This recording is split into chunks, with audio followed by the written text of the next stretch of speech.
So how many in this room have ASICs that are running and hashing at this point in time of the show hands? Cool. So about 3-4 people. Are these ASICs in facilities that you own or manage? Okay.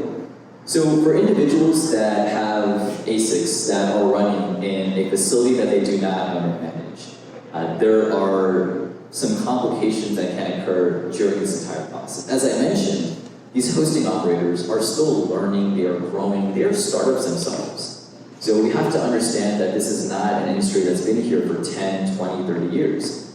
Understanding that this industry is in its infancy, we have to acknowledge that there are going to be some issues or challenges with getting everything up to speed, on par, with the right quality and assurance that you would expect when you spend this amount of capital. Now, these issues that I outlined over here are commonplace. When you purchase an ASIC, you may not be the first person to hold it.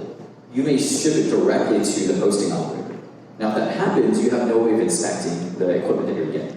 Because every single time you ship an ASIC, it's about $250 per unit per destination. So the cost adds up over time when you're shipping tens, hundreds, thousands of units. These units may not be working if they're used. And so how are you going to do a check?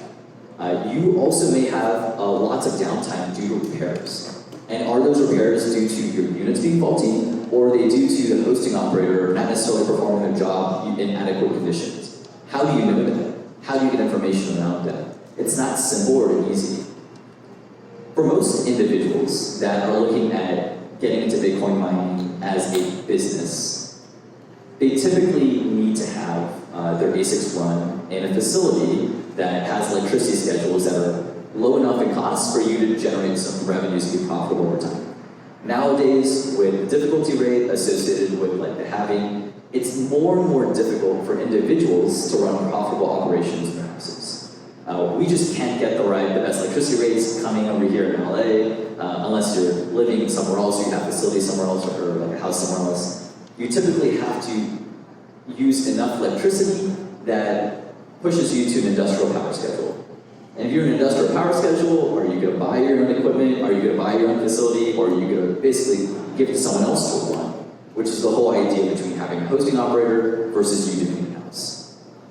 Now, when all that happens, as I said, an industry where we are growing, creating standards, qualifications, how do you know if these individuals are pushing your hash rate to the right location, to the right pool? So there's a lot of questions around ensuring that the money you're paying for in the first place is getting to the hash rate that you're supposed to get delivered to the pool as hoped and as desired. So what we do at Hashbranch is we have a deployment services program that helps customers through all of this. We've sent people on site before to audit deployments to ensure that the firmware that's installed is the right firmware that's supposed to be installed in the first place, to make sure the deployment goes on time and not delayed by weeks just because there might be priority over other customers. We've had customers that have delivered equipment on the same day to the same location with the same vendor, and they've been deployed weeks apart from each other. So can you imagine, you bought all the equipment, you paid for a hosting contract, and your equipment is sitting there for 3 weeks before getting deployed. This is very commonplace in the industry, which is tough to hear. Because this is cash that you were expecting to generate consistent revenues for you and your business here in the future. And so what we're focused on with an aspect of one of our products, Hashbranch, our deployment services product, is we help individuals that have 50 or more ASICs deploy them and make sure that these downtime issues and these other occurrences are reduced to as minimal as possible. Because you can pay for it, but still not get the hash rate that you paid for. And that's like the first step to ensuring that you are going to generate more capital and be profitable. I would say that there are individuals that are invested into the industry are probably running at an average uptime of 80 to 90%. Even though these hosting operators are supposed to keep you up at 95% or above. So imagine this. You're expecting to generate $1,000 a month with one ASIC, right? Let's say your power bill is $700 a month. So you have $300 labor of profit margin, right? But your equipment goes down You have issues with fans getting repaired. You have deployment issues with actually getting it up and moving it around when necessary. And so that uptime, like that effective uptime, is dropped from 95 to 90 to 85, and you're going closer and closer to the cost that you have you're paying for power. And even though you're paying for this, you might not be getting it. And a lot of people don't realize that right now. And so that's what we're helping individuals do right now, is making sure that the capital they're deploying, they're getting the hash rate that they're expecting.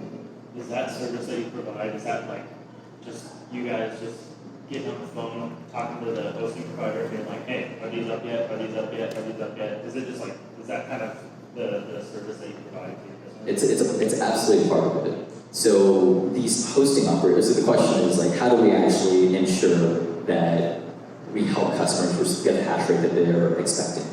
So one, we work with fleet management tools, so we can look at when our customers' fleets go down. We can reboot it remotely ourselves as well, and we can ensure with priority access that we can speak to the operators to make sure they get running. We actually send individuals to operator sites to make sure they can rack it and our customers get up and running themselves. These customers are deploying hundreds of thousands, if not millions of dollars. And so we want to make sure that the deployments go on time and not wait a week, because that's $10,000, $20,000 that they're losing.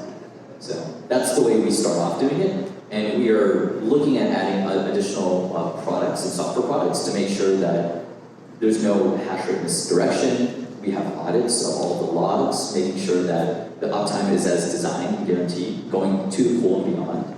So we're working on products like that.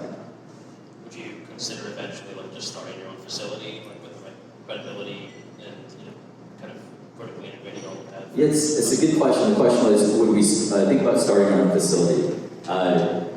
Truthfully, no. We don't plan on ever starting our own facility. We don't ever want to compete with our suppliers or our customers. So we have no intention of doing that. Right now, the incentives are aligned for us to help the customer and to help the operator get high quality clients. So we don't ever intend to start a facility. It's very capital intensive, as we thought about starting a facility in the first place. But also we believe that this is a much better way to bring the industry towards the direction that we're looking for, is never stepping toes or jumping into either side of the equation, just staying in the middle and helping people transact with some trust. Very interesting.